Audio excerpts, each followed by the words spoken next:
I'm going to start with an unlikely hero here. Judge Napolitano on Fox News. He's going to argue that what the Constitution says clearly is somebody should be tried where they committed their crime. Of course, he's going to run into resistance from Bill O'Reilly and to some degree Brit Hume as well. So let's check out that clip.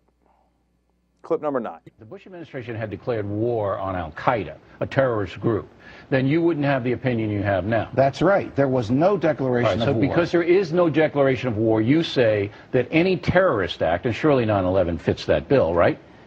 Surely 9/11 fits the bill of terrorist act. But it is not I who is saying it. It's the Constitution that is saying it. I don't care about the Constitution. The Constitution isn't here. You're here. Don't be a pinhead.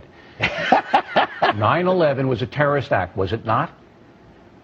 It was an act in which individual people, not a government, slaughtered innocents in America. Was it a terrorist act? Was it designed to terrorize the American population? Yes, of course it was. So, the guy arrested is arrested in Pakistan. Right. Right? So, why is he entitled to come to New York City to be tried in a civilian criminal court if he's arrested in Pakistan? Because the document you don't want me to talk about says when the government is going to prosecute you, it must do so in the place where the alleged harm was caused. What I don't get is what's the upside? And I've been scouring the columns of various people opining about this to see if somebody makes a good argument for doing it. And I really haven't heard one. Andrew Napolitano makes the argument that it's constitutional to do it that way. I'm not certain I agree with that, but I'll leave that to him. Yeah, but there's no leaving it to him. What does the Constitution say? It says you should try the guy where the crime was committed.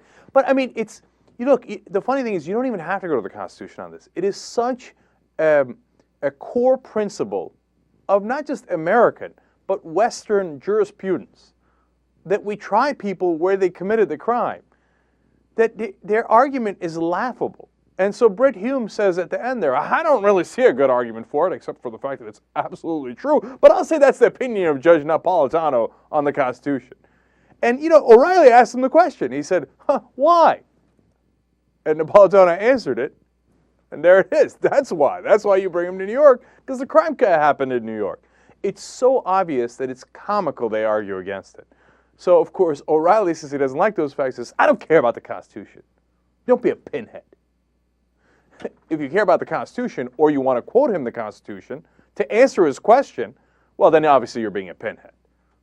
So, it's a shocking day in America, but score one for Judge Napolitano for actually reading the Constitution. Nicely done. Look, I'm always looking at the upside of things. You see, I'm not going after O'Reilly or Hume. I'm giving credit to Napolitano. But that's only because I'm the most fair man in America. If you like this clip, you'll love the whole show. You can watch that at theyoungturks.com.